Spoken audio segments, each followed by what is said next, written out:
এদের এমন একটা পরিস্থিতি তৈরি করা হতো যে তারা মানতে বাধ্য, যখন তাদের বাইরে যাওয়ার তো কোনো পথ নেই, পারবে না, গেলে তাদেরকে মেরে ফেলা হবে। নবাব যারা প্রাদেশিক শাসক ছিল তাদেরকে নিযুক্ত তো করতেন মুঘল বাদশাহ। আলীবর্দী থেকে ট্যাক্স দেওয়াটা বন্ধ করে দিয়েছিলেন, যেহেতু ট্যাক্স দেওয়া বন্ধ করতে পেরেছেন কারণ সেই সময় মুঘল সাম্রাজ্য ভঙ্গুর। আজকে যদি ঘটনাচক্রে ব্রিটিশ পরাজিত হতো, মানে ফরাসিরা যদি আস্তে আস্তে তারা যদি রাজনীতিতে অংশ নিয়ে তারা যদি ভারতবর্ষ দখল করতো, তাহলে তো যে দায়ভারটা মির্জাফরের উপরে চাপানো হয় সেটা তো সিরাজের উপরে আসতো। আমিনা বেগম তো বেশ কিছুদিন আফগান তাঁবুতে কাটিয়েছেন যুদ্ধের ফলস্বরূপ বন্দী হিসেবে। তার চরিত্র স্খলন কিন্তু ওখানে হয়ে গেছে, বেআব্রু হয়ে গেছে। তার নতুন করে আর চরিত্র তৈরি করার আর কিছু নেই।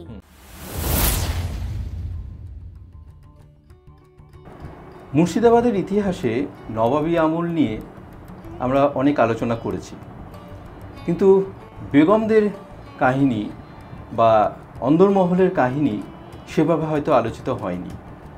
তো আজকে আমাদের মানুষ বাংলার পর্দায় আমরা পেয়েছি সহেলিকে। সহেলি, তোমাকে স্বাগত জানাই মানুষ বাংলায়। আর যিনি ইতিমধ্যে বেশ কিছু কাজ করেছেন, বেশ কিছু বই লিখেছেন, তার মধ্যে উল্লেখযোগ্য হলো দাস্তানে ইশক, মুঘল নারীর কিস্সা কাহিনী, মধ্যযুগের রাজনৈতিক প্রেম কাহিনী। এছাড়াও তিনি প্রত্নচিহ্ন গ্রন্থের সম্পাদনার কাজ করেন। বেশ কয়েকটি খণ্ড প্রকাশিত হওয়ার পর এবার বইমেলায় ষষ্ঠ খণ্ড বের হবে। মূলত মধ্যযুগ নিয়েই সহেলির কাজকর্ম ও লেখালেখি করেন। নবাবী যে হারেম শব্দটাকে আমরা পাই নবাব সরফরাজ খানের সময় থেকে আমরা দেখতে পাই। বিশেষ করে যখন নবাব আলীবর্দী খাঁ সরফরাজকে পরাজিত করে মুর্শিদাবাদের মসনদ দখল করলেন গিরিয়ার যুদ্ধে, তো সেই সময় শোনা যায় যে সরফরাজের হারেমে 1500 রমণী ছিলেন, অর্থাৎ প্রায় 1500 আমরা রমণী পাই সরফরাজের, যেটা অনেক সময় পরবর্তীকালে ব্রিটিশ লেখকরা সিরাজউদ্দৌলার ঘাড়ে চাপিয়ে দিয়েছেন যে সিরাজউদ্দৌলার হারেমে এই 1500 রমণী ছিল, কিন্তু অ্যাকচুয়ালি ছিল সরফরাজের হারেমে। এবং পরবর্তীকালে সেই মহিলাদের তো আর সবকে বের করে দেওয়া যায়নি, তারা থেকে গেছেন সেখানে। সেই হিসাবে সিরাজের ঘাড়েও সেই দায়টা চলে আসে।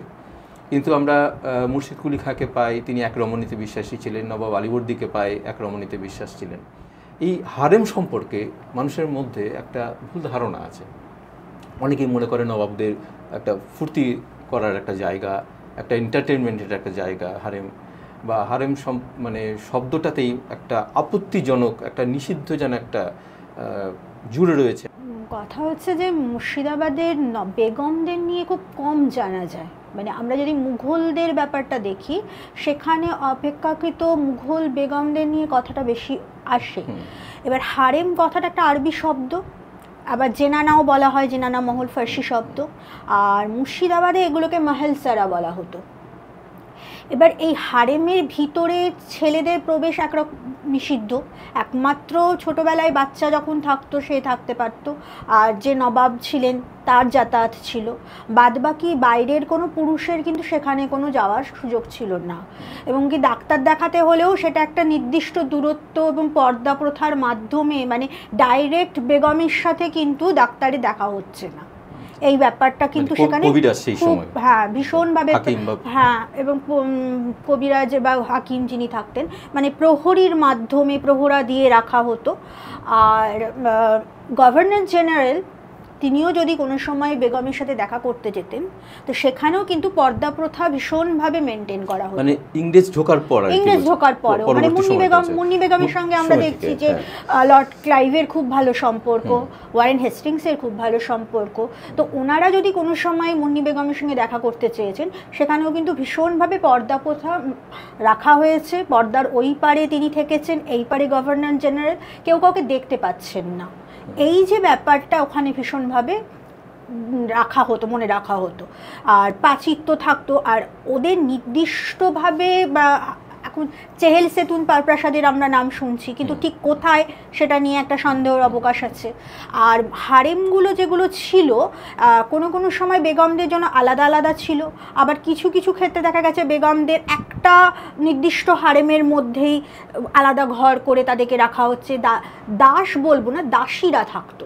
ছেলেদের বলতে গেলে ওখানে নেই, একমাত্র পাহারা দেওয়ার জন্য খোঁজা যারা ছিল, খোজাদের পাহারা দেওয়ার জন্য ব্যবহার করা হতো, কিন্তু ছেলেদের ওখানে কোনো প্রবেশাধিকার ছিল না।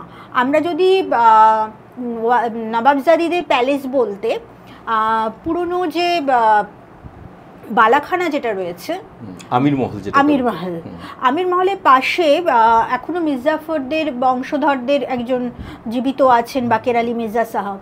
তো ওনার যে প্রাসাদটা, উনি একবার বলেছিলেন যে এটা ছিল নবাবজাদিদের প্রাসাদ, প্রায় 20 থেকে 25 ফুট উঁচু, মানে প্রাচীর দিয়ে ঘেরা, পুরো ঘেরা, এবং আরো জেলখানার মতো ছোট গেট, এবং চারিদিকে তখন ওই বাইরে খাওয়ার ব্যবস্থা সমস্ত, মানে রান্না বান্না সমস্ত কিছু হতো। ভিতরে যদি কিছু জল নিয়ে আসার জন্য কোনো পুরুষ আসতো, আগে থেকে সেটা বলে দেওয়া হতো, তাহলে হারেমের যে নবাবজাদি বা যারা ভিতরের মহিলা যারা ছিলেন তারা তার সাথে সাথে ভিতরে ঢুকে যেতেন। ভিতরে ইমামবাড়াও রয়েছে, তাদের নামাজ পড়ার সম্পূর্ণ আলাদা জায়গায় আলাদা। এটা মুসলিম শাসকদের যদি আমরা দেখি, আমরা মুঘলদেরও দেখব যে আমরা যদি আগ্রা ফোর্টে যাই, আগ্রা ফোর্টে নাগিনা মসজিদটা পুরোটাই হচ্ছে বেগমদের জন্য সমর্পিত, বেগম বা শেহজাদি যারা ছিল তাদের জন্য সমর্পিত। সেখানে তাদের বাইরে যেতে হচ্ছে না, তারা ভিতর থেকেই নামাজ পড়ছেন, সমস্ত কিছু করছেন, তার উপাসনার জায়গা। তো এখানেও সেই রকম ব্যাপার যে নির্দিষ্ট ধর্মাচরণের জন্য মসজিদ বা ইমামবাড়া এগুলো তাদের থাকছে, তাদের বাইরের সঙ্গে সম্পর্ক রাখার কিন্তু কোনো প্রয়োজন পড়ছে না। কেবলমাত্র যিনি নবাব, যিনি সিংহাসনে বসে আছেন, তিনি একমাত্র ভিতরে প্রবেশ করতে পারবেন। আর ছোটবেলায় যারা শেহজাদা বা নবাবজাদা যারা ছিল অল্প বয়স, তারা যেতে পারতো, যেহেতু তাদের মানুষ করার একটা মায়ের কাছে থাকার ব্যাপার। তাদের নির্দিষ্ট হারেম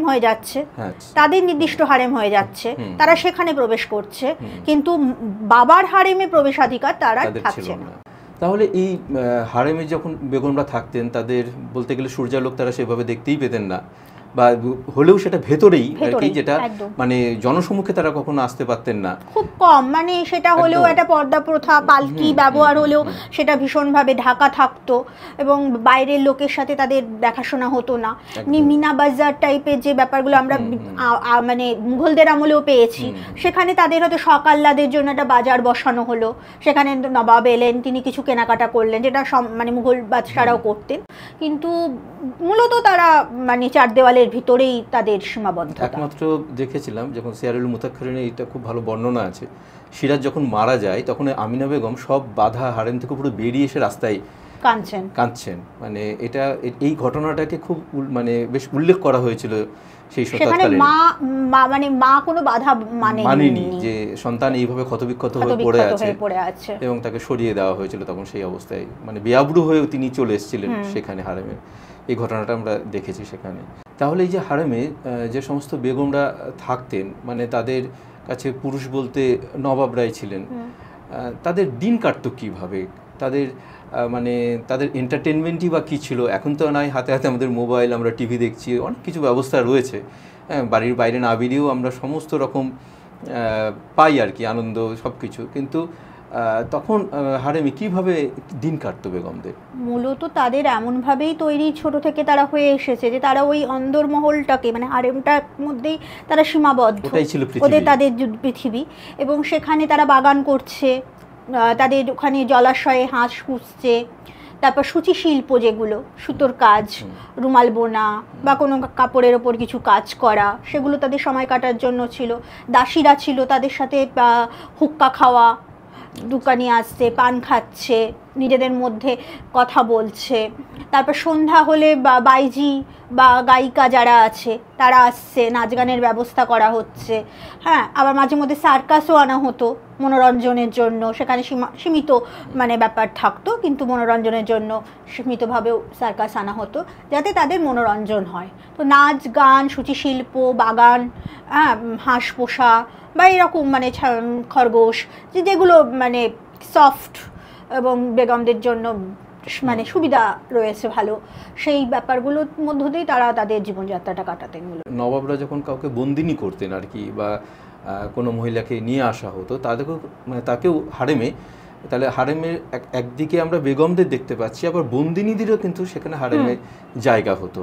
আসলে বন্দি হয়ে যাওয়ার পর তার তো বাইরে যাওয়ার কোনো সুযোগ থাকতো না, এবং মোতা বেগমের মতোই তাদেরকে থাকতে হতো, জোর করে তাদেরকে, মানে তাদেরকে বিয়ে হতো মূলত, মানে ওটা নামে মাত্র বিয়ে, রাস্তা থেকে ধরে আনা হলো, কেউ খুব সুন্দর দেখতে, সে হিন্দু হোক মুসলিম হোক সেটা কোনো ব্যাপার না, বা যুদ্ধে হেরে যাওয়ার পর তার বন্দি হিসেবে তার রানীকে তুলে আনা, এ ঘটনা আমরা মানে আগে থেকেও দেখে এসেছি। আমরা কমলা দেবীকে দেখবো আলাউদ্দিন খলজি ধরে নিয়ে চলে আসছেন, নবাবী আমলে কম হলেও আমরা মুঘল পিরিয়ডে দেখেছি। হ্যাঁ, এবং আকবরের 5-6 হাজার মানে হারেমে 5,000 রমণী ছিল হারেমে, মুর্শিদাবাদে 1,500, তো অনেক কম।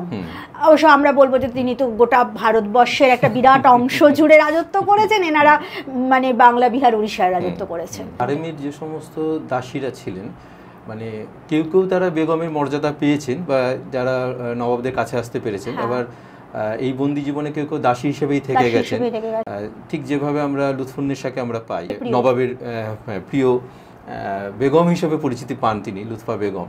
এই নিয়ে দুটো কনফিউশন আছে। একদিকে আমরা পাচ্ছি লুৎফা কৃতদাসী জারিয়া, তাকে তার মা সিরাজের সেবার জন্য তাকে রেখেছিলেন, সিরাজ যখন যুদ্ধ বিধ্বস্ত হয়ে যখন ফিরতেন তখন তার সেবা করতেন, এবং মানে সিরাজ তার রূপে গুণে মুগ্ধ হয়ে তাকে বেগমের মর্যাদা দিয়েছিলেন। কিছু মানে বই বা কিছু লেখালেখি আমি পড়েছি যেখানে বেগম লুৎফুন্নেসাকে বলে দেওয়া হচ্ছে ইরাজ খাঁর কন্যা, তার যে কৃতদাসী জীবন বা সেখান থেকে সেটাকে অস্বীকার করা হচ্ছে। ইরাজ খানের পুত্রী হচ্ছেন উমদাতুন্নিসা, যিনি হচ্ছেন সিরাজের নিকাহ করা বেগম, মানে একদম স্বীকৃত বেগম, মানে বিবাহিত নবাব সিরাজউদ্দৌলা বিবাহিত স্ত্রী বলতে একজনকেই পাওয়া যাচ্ছে, এবং সেটা সম্পূর্ণ রাজনৈতিক বিবাহ। যেহেতু ইরাজ খাঁ ছিলেন মুঘল দরবারের সঙ্গে যুক্ত এবং একজন প্রভাবশালী ব্যক্তি, তিনি সরফরাজের একজন ভালো পদস্থ অফিসার ছিলেন তিনি, এবং তাকে নিজের দলে টানার জন্য তার মেয়ের সঙ্গে নবাব আলীবর্দী খাঁ সিরাজের বিয়েটা দিয়েছিলেন। রাজনৈতিক বিয়ে ছিল। অবশ্য এগুলো আমরা কান্দাহারি বেগম, মুঘলদের যে শাহজাহানের সঙ্গে এই ঘটনাগুলো আমরা দেখি, যে এগুলো সম্পর্ক ভালো করার জন্য অন্য জায়গার একজন প্রভাবশালী ব্যক্তির সাথে বিয়ে। তো সেইভাবে উমদাতুন্নিসা। আর লুৎফার যে ব্যাপারটা, লুৎফা মূলত কৃতদাসী, তার রূপে গুণে মুগ্ধ হয়ে সিরাজ তাকে বেগমের মর্যাদা দিচ্ছেন, এবং তারপর আমরা তাকে দেখতে পাচ্ছি যে তিনি কিভাবে সিরাজের ছায়া সঙ্গী হচ্ছেন, এবং সিরাজের মৃত্যুর পর মিরন তাকে কিন্তু বিয়ের প্রস্তাব দেন, কিন্তু তিনি কিন্তু সেটা শুনেছিলাম বিয়ের প্রস্তাব, হ্যাঁ। এবং এই হিসাবে আমরা যদি দেখি, আমরা মুঘল ইতিহাসে আমরা দেখব দারা শিকো, যিনি ক্রাউন প্রিন্স ছিলেন, শাহজাহান নিজের আগেই ঘোষণা করে দিয়েছিলেন যে শাহজাহানের পর দারাই হবে মুঘল বাদশাহ। সেই দারা শিকোরও কিন্তু বিয়ে হয়েছিল নাদিরা বেগমের সঙ্গে, তিনি মুঘল শেহজাদি ছিলেন, পারভেজের কন্যা। কিন্তু দারা শিকোর জীবনে রানাদিলের একটা আলাদা জায়গা ছিল। রানাদিল একজন পথনটী, বাঞ্জারা যাকে বলে, পথে নাচ গান করেন। তো রানাদিলের সঙ্গে তার ওই রাস্তায় যাওয়ার পথে তার দেখা, এবং রানাদিলকে দেখে মুগ্ধ হন, এবং রানাদিলকে তিনি বেগমের মর্যাদা দিতে চান। শাহজাহান বলেছিলেন যে না, তুমি ধুমধাম করে কিছু করতে পারবে না, তুমি এমনি রাখতে পারো। কিন্তু দারা শিকো জেদ ধরলেন যে না, তাকে বেগমই করবেন। তো সেটা খুব কম খরচে, মানে একদম নামে মাত্র একটা অনুষ্ঠানের মাধ্যমে রানাদিলকে নিয়ে আসা হয়েছিল। কিন্তু রানাদিল কিন্তু কোনোদিনই মুঘল হারেমে সম্মান পাননি। সেদিক থেকে লুৎফা সিরাজের অনেক বেশি কাছের ছিলেন। সিরাজের যিনি মানে আইনসম্মত বউ, তিনি বিয়ে করে নিচ্ছেন, এটা পরবর্তীকালে শোনা যাচ্ছে তিনি বিয়ে করে নিচ্ছেন এবং নিজের জীবন তিনি নিজের মতো করে কাটাচ্ছেন। এবং ইরাজ খানও কিন্তু সত্যি কথা বলতে সিরাজকে কোনো সাহায্য করেনি। জামাতাকে যে সাহায্য করা, মানে যুদ্ধের সময় পাশে দাঁড়ানো, সেটা কিন্তু তিনি করেন। খুব স্বাভাবিক, তাই না, যে আমার মেয়ের সাথে জামাইয়ের সম্পর্ক নেই। মানে আমরা যদি খুব ঘরোয়াভাবে ব্যাপারটা দেখি, যে সিরাজ যাকে বিয়ে করলেন তিনি তার বউয়ের সাথে তার কোনো সম্পর্ক নেই, উল্টে তার বাড়ির যিনি দাসী তার সাথে তার সম্পর্ক। এটা মনে হয় না এখনকার যুগেও কোনো বাবা মেনে নেবে। একদমই। নবাবদের মধ্যে আমাদের বাংলায় আমাদের নবাব মুর্শিদ কুলি খাঁর যিনি স্ত্রী ছিলেন বা বেগম ছিলেন, নরসরি বানু বেগম, যার সমাধি এখনও হাজারদুয়ারির সামনে যে আমাদের ত্রিপলিয়া গেটের পাশেই যে মসজিদটা রয়েছে তার সিঁড়ির তলায় এখনও দেখা যায়। মুর্শিদ কুলি খানের জীবনে একমাত্র মহিলা, একমাত্র বেগম নরসরি বানু বেগম। উনি ভীষণভাবে ধার্মিক ছিলেন এবং ধর্মাচরণ করতেন, দান ধ্যানও ছিল। তার সাথে সাথে তিনি তার স্বামীকে অনুকরণ করে, নবাবকে অনুকরণ করে তিনি মসজিদ নির্মাণ করেছিলেন, যেটা আপনি বললেন যে ত্রিপুলিয়া গেটের সামনে সে পাশেই মসজিদটি রয়েছে। এবং স্বামীকে মানে নবাবকে পদানুকরণ করে তার সমাধিটাও কিন্তু সিঁড়ির নিচে। শুধু তাই না, মানে তার কন্যা আজিমুন্নিসা তারও সিঁড়ির তলায়। মানে এরা তিন ট্র্যাডিশন অনুযায়ী এরা কিন্তু সিঁড়ির তলায় ওই পাপক স্খলনের যে ব্যাপারটা থাকে, মানে যেটাকে বলা হচ্ছে যে আমি সারা জীবন যা পাপ করেছি, ওপরে যারা হাঁটবে, নামাজ পড়তে যাবে, নামাজি, তাদের পায়ের ধুলো আমার সমাধির ওপর পড়লে আমার আত্মা পবিত্র হবে। পাপস্খলন কথাটা কিন্তু ইতিহাসে নেই, নেই, এটা পরবর্তীতে রটিত যে এই কারণেই, মানে এই কারণে তারা সিঁড়ির তলায় করেছেন। জীবনে তারা প্রচুর পাপ করেছেন, সেই পাপ স্খলন করার জন্য নামাজিদের পায়ের ধুলো যাতে তার কবরের উপর পড়ে, তার আত্মা শান্তি পাবে, যাই হোক এরকম একটা চিন্তা ভাবনা থেকে করেছে। কিন্তু এটা অদ্ভুত একটা ফ্যামিলি ট্র্যাডিশন। একদম মুর্শিদ কুলি খাঁ আমি পাপ করেছি এই ফিলিংস তার মধ্যে তো ছিল না। তিনি একজন কঠোর শাসক ছিলেন, কিন্তু আমি পাপ করেছি বলে আমি সিঁড়ির তলায় যাব, মানে এই ধারণা থেকে আশা করি এটা। কারণ আমরা সেক্ষেত্রে আজিমুন্নিসাকে পাচ্ছি, এমনকি মুর্শিদ কুলি খাঁর যে এক পুত্রের সংবাদ পাওয়া যায়, যে নামটাও ঠিকমতো পাওয়া যায় না, অনেকেও বলে ইয়াহিয়া খান বা অনেকেই অনেক রকম নাম বলেন।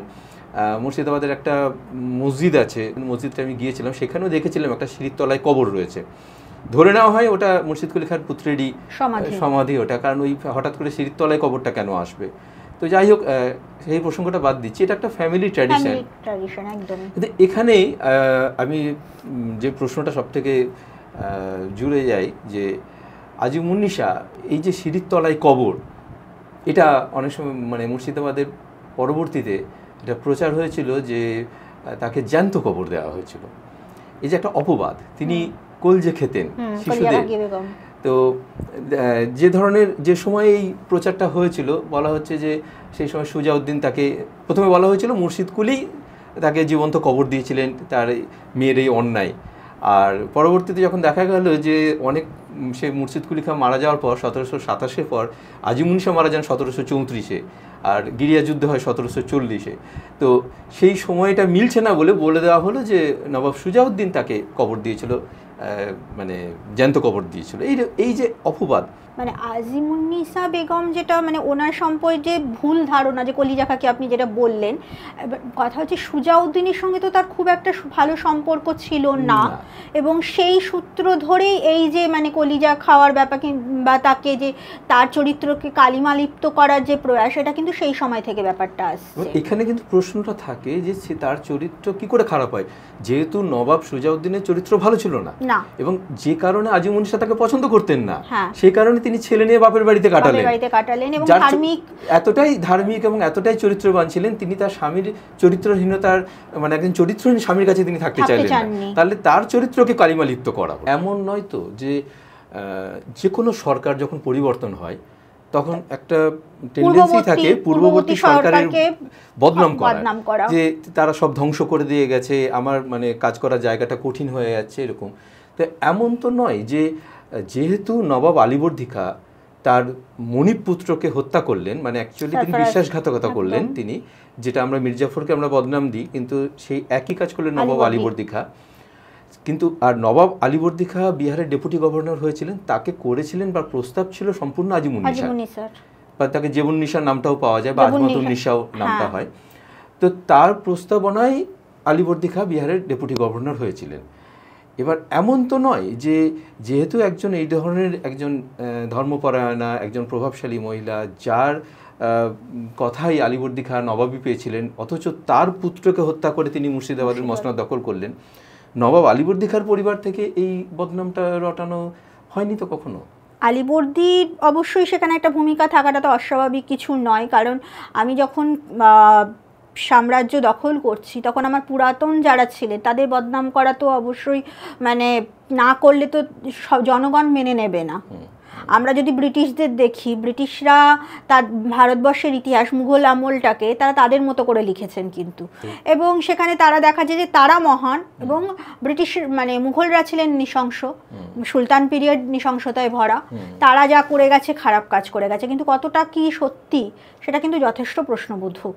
মুর্শিদাবাদের ইতিহাসে নবাব বেগমদের বা অন্দরমহলের বেগমদের আমরা শুধুমাত্র যে তারা হারেমের ভেতরেই থেকে গেছেন তা না, এর বাইরেও বেরিয়ে কিন্তু আমরা তাদের যুদ্ধের ময়দানে আমরা দেখতে পেয়েছি, যেমন নবাব আলীবর্দী খাঁর স্ত্রী বা বেগম সারফুন্নেসা, তাকেও কিন্তু আমরা যুদ্ধক্ষেত্রে পাই। তো তাদের রাজনৈতিক প্রভাব কতটা ছিল? সবাই রাজনীতিতে আসেননি, কিছুজন এসেছেন পারিপার্শ্বিক যে মানে পরিবেশ তৈরি করেছিল।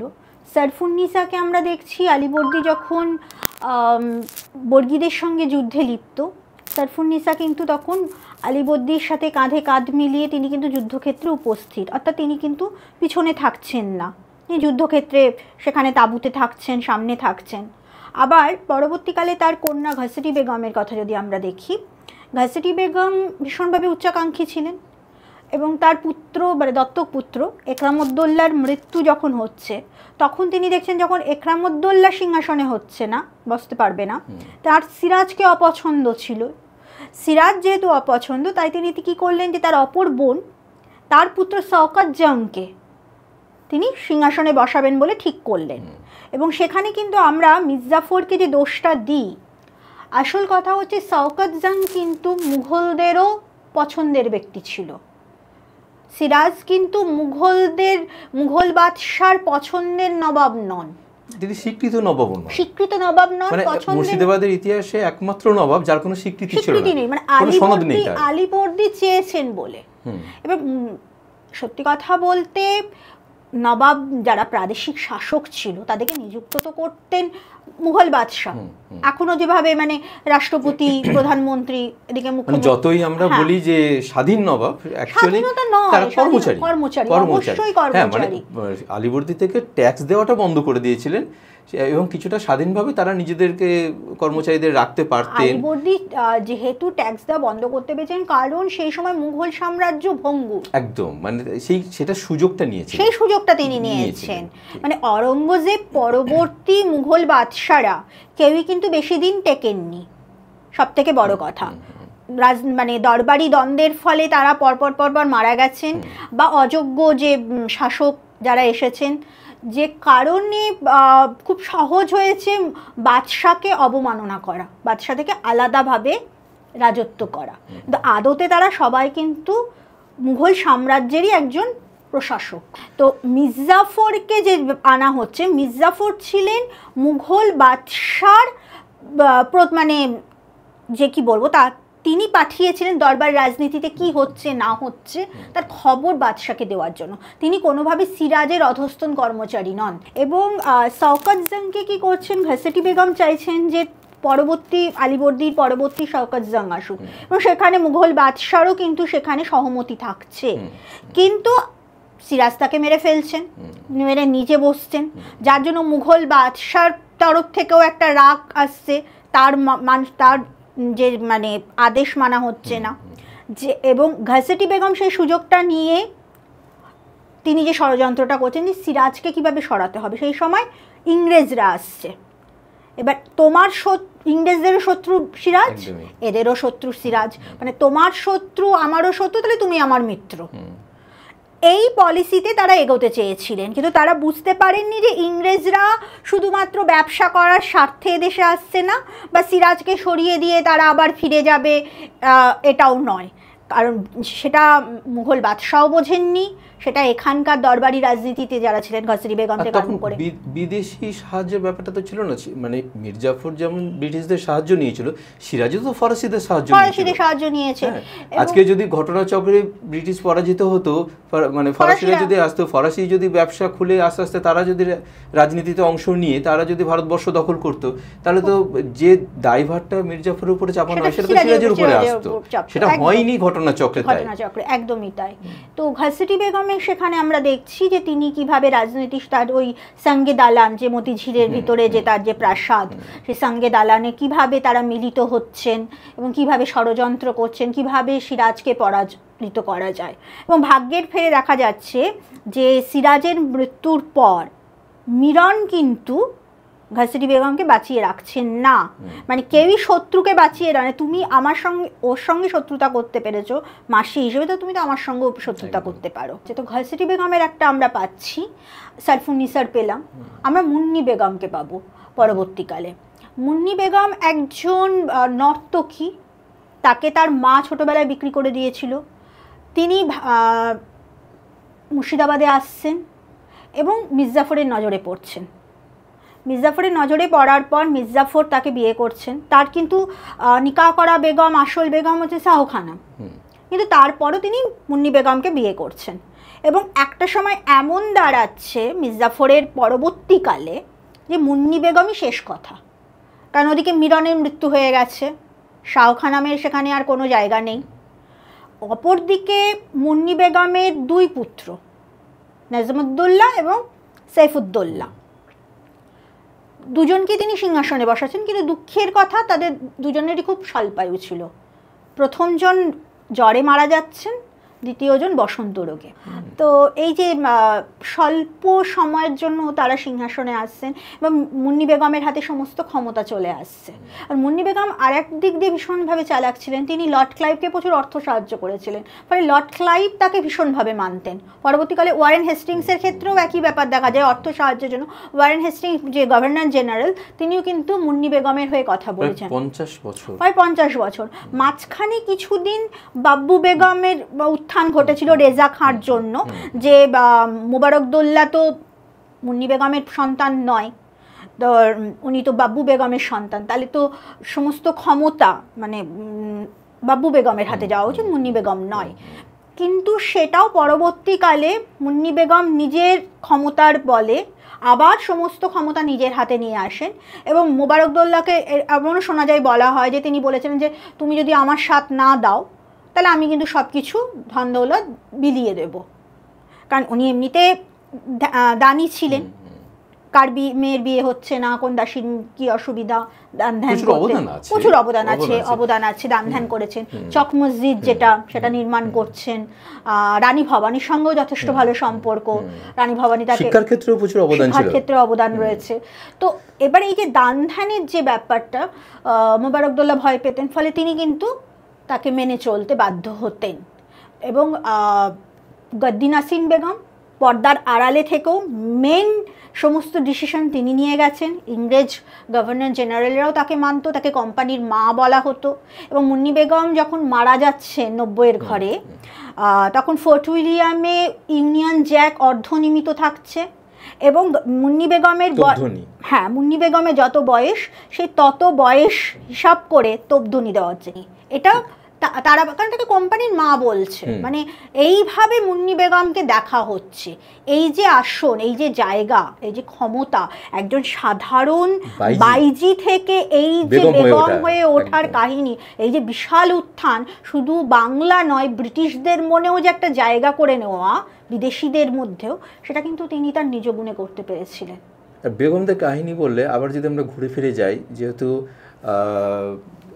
ঘসেরি বেগম, আমিনা বেগমের কথা উঠল, একটা চরিত্রহীনতার কাহিনী কিন্তু জুড়ে গেছে তাদের সঙ্গে, তাদের অবৈধ সম্পর্ক হোসেন কুলি খাঁকে নিয়ে।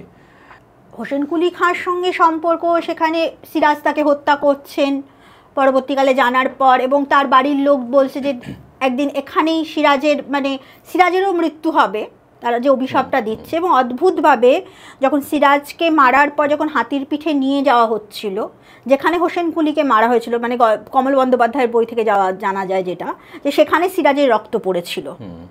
তো এই যে প্রকৃতিও যে বদলা নেয়, সব সময় যে মানুষ বদলা নিচ্ছে, প্রতিশোধ নিচ্ছে তা না, প্রকৃতিও প্রতিশোধ নেয়, এটা আমরা দেখছি। এবং এই গোপন সম্পর্কগুলো কিন্তু আসলে শুধু বেগমদের ছিল তা না, মানে আমাদের বাংলার বেগম বললে না, মুঘলদের মধ্যেও ছিল। আমরা যদি দেখি যে আপনার রোশেনারা বেগম, শাহজাহানের কন্যা, তার প্রচুর অবৈধ সম্পর্ক ছিল। তার বারদুয়ারি ছিল যেখানে তিনি মেলামেশা করতেন। এবং একবার তার এক প্রেমিককে শাহজাহান গরম জলে চুবিয়ে মেরেছিলেন, সে গল্পটাও রয়েছে, যে স্নানঘরে জলের মধ্যে, বড় কলসির জলের মধ্যে সে লুকিয়ে আছে, শাহজাহান বললেন যে সবগুলোতে আগুন দিয়ে দাও, জল গরম হোক, তো তিনি সেদ্ধ হচ্ছেন। অরঙ্গজেবের মেয়ে জেবুন্নিসা, তার ক্ষেত্রেও আমরা এই গল্প পাই যে তার প্রেমিককেও মেরে ফেলা হয়েছিল। তো এই যে ঘটনাগুলো, এই যে গোপন প্রেম, কারণ এরা তো সবার সাথে মিলতে পারতো না, এদের বিয়েটাও হতো তাদের ইচ্ছার বিরুদ্ধে। মূলত বিয়ে যেগুলো হতো সবই হচ্ছে রাজনৈতিক বিবাহ। ফলে তাদের যে ইচ্ছা চাওয়া পাওয়া অনেক ক্ষেত্রে কিন্তু অবদমিত থেকে যেত, এবং সেই অদমিত চাওয়া পাওয়া থেকে কিন্তু এরকম অবৈধ সম্পর্কগুলো কিন্তু। এক্ষেত্রে একটা জিনিস কিন্তু দেখা যায় যে রেশারেশি, অন্দরমহলে রেশারেশি কার সাথে হচ্ছে না, নিজের বোনের সাথে হচ্ছে। কারণ হোসেন কুলি খাঁ যখন আমিনার প্রেমে পড়ে যাচ্ছেন তখন ঘসেটি দেখলো আমার দিক থেকে সবটাই চলে যাচ্ছে, আমি তাকে হারিয়ে ফেলছি। তখন কিন্তু হোসেন কুলি খাঁ তার যে প্রেমিক ছিল তিনি ভুলে গেলেন, তখন তার শত্রু হয়ে গেলেন। এবং যখন আলীবর্দী খাঁ তো অন্যায় কাজগুলো সিরাজকে দিয়ে করাতেন, তার একটা অন্যরকম কাজ চলতো, এবং তিনি পালিয়ে গেলেন। যখন সিরাজকে দিয়ে হোসেনকে মারা হলো, হোসেন কুলি খাঁকে, তখন কিন্তু তিনি চলে গেছেন এখান থেকে। তিনি মৃগয়া করতে চলে গেলেন আর কি, শিকার করতে চলে গেলেন, সিরাজকে দায়িত্ব দিয়ে বুঝিয়ে দিয়ে বেরিয়ে গেলেন এবং সিরাজ হত্যা করলেন। তো সেক্ষেত্রেও কিন্তু ঘসেটি বেগমের পারমিশন নিয়েই হোসেন কুলি খাঁকে মারা হয়েছিল। আমিনা বেগম তো বেশ কিছুদিন আফগান তাঁবুতে কাটিয়েছেন যুদ্ধের ফলস্বরূপ বন্দী হিসেবে, এবং সেখানে তার উপর অত্যাচার হয়েছে, তিনি সেখানে তাদের হাতের পুতুল হয়ে গিয়েছিলেন। এবং পরে আলীবর্দী যখন তাকে ফিরিয়ে আনছেন, তার চরিত্র স্খলন কিন্তু ওখানে হয়ে গেছে, তার নতুন করে আর চরিত্র তৈরি করার আর কিছু নেই। এবং সেই জায়গা থেকে কোথাও শান্তির খোঁজে, কোথাও একটা ভালোবাসার খোঁজে তিনি কিন্তু হোসেন কুলির দিকে ঝুঁকেছিলেন, কারণ ওখানে তিনি কিন্তু কোনো ভালোবাসা পাননি।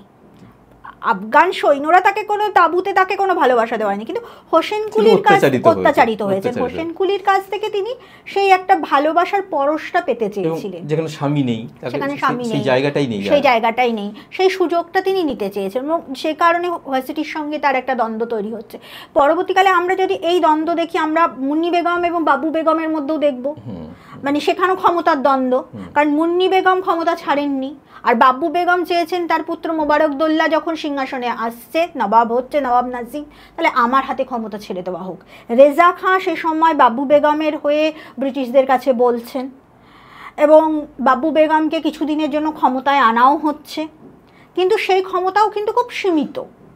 পুনরায় মুন্নি বেগম কিন্তু আবার ক্ষমতার মূল কেন্দ্রে চলে আসছেন। অর্থাৎ এই রেশারেশি এগুলো কিন্তু চলেছে, এবং রেশারেশি আমরা যদি শুধু বলি এইরকম তা নয়, বেগমদের সঙ্গে মোতা বেগমদেরও রেশারেশি থাকতো, কারণ বেগমরা অনেক উচ্চস্থানে থাকতেন, তারা নিকা করা বেগম, তারা একটা রাজঘরানা থেকে আসছেন, তারা একটা বিশিষ্ট ফ্যামিলি থেকে আসছেন। মোতা বেগম যারা ছিলেন তারা তো মূলত দাসী, অথবা রাস্তায় কাউকে দেখতে ভালো লাগলো বা যুদ্ধে কাউকে পরাজিত করে কাউকে তুলে আনা হলো, সেরকম কোনো নারী। ফলে তাদের তো মিল হতো না, ফলে সেখানে রেশারেশি, ছোট করে দেখানো, এই ব্যাপারগুলো তো অবশ্যই হারেমের মধ্যে চলতো। এই বেগমরা আমরা যেটুকু পাই কল্পিত রূপটাই পাই, বা পরবর্তীকালে শিল্পীরা তাদের যারা দেখেছেন বেগমকে, বা সেই কল্পনা মিশিয়ে তারা ছবিগুলো এঁকেছেন। অ্যাকচুয়ালি এদের পোশাক পরিচ্ছদ কেমন ছিল, তারা কিভাবে তারা সাজ পোশাক ছিলেন, কিভাবে মেনটেন করতেন, খুব সামান্যই পাওয়া যায়, যেহেতু ভিতরের গল্প তো বাইরে খুব একটা আসতো না। তবে মুঘল নারীদের থেকে পোশাক খুব একটা পার্থক্য এদেরও ছিল না। মূলত গারারা পরতো, তার সঙ্গে ছোট কুর্তি, মাথায় দোপাট্টা যেটা কাঁধ গলা পুরো ঢাকা থাকতো, কানে দুল, মাথায় ঝুমার, যেটা এইদিকে যে আমরা মাংটিকা বলতে যেটা বুঝি সেটা না, হিন্দুরা পরতো, এরা ঝুমারটা পরতো, গলায় হাসুলি, হাড়, হাতে চুড়ি, বালা, বাজুবন্ধ, রত্নখচিত আংটি, নথ নাকে পরার চলটা ছিল। এগুলো পুরুষরাও পরতো, নথটা শুধু পুরুষরা পরতো না, মহিলারা পরতেন। তো এই যে পোশাক, এগুলো তাদের মধ্যে সাজসজ্জার মধ্যে থাকতো। সোনা এবং রূপোর সুতো দিয়ে কাপড়ে কাজ করা হতো, জারদোসি ওয়ার্ক হতো, রত্ন বসানো থাকতো প্রয়োজনে। তো এইরকম পোশাক তারা পরতেন। আর স্নানের ক্ষেত্রেও দেখা যায় যে সুগন্ধি তেল, চন্দন বাটা এগুলো ব্যবহার হচ্ছে। চুল শুকানোর জন্য সুগন্ধি ধূপ দিয়ে চুল শুকানো হচ্ছে, যাতে চুলটা সুন্দর গন্ধ বেরোয়। কাজল পরছেন, পান খাচ্ছেন, পান খেয়ে ঠোঁট রাঙাচ্ছেন। এই যে ব্যাপারগুলো খুব কি বলবো, আমরা ক্লিওপেট্রাকে দুধে স্নান করতে শুনেছি। তো এইভাবে খুব তাদেরকেও ভীষণভাবে হামাম যেটা ছিল, গরম জল, ঠান্ডা জলের ব্যবস্থা, যাতে তাদের কোনো রকম কষ্ট না হয়। যাই হোক বন্ধুরা, আমরা অনেক কিছু আজকে জানলাম। সোহেলির কাছ থেকে আমরা অনেক কিছু শুনলাম। মুর্শিদাবাদের মাটির সাথে মিশে উনি দীর্ঘদিন ধরে কাজ করছেন, যার ফলে ওনার অভিজ্ঞতার মধ্যে অনেক কিছু উঠে এসেছে আজকের আলোচনায়। আপনাদের কেমন লাগলো ভিডিওটা সেটা কমেন্ট করে অবশ্যই জানাবেন। সবাই ভালো থাকুন, সুস্থ থাকুন। নমস্কার।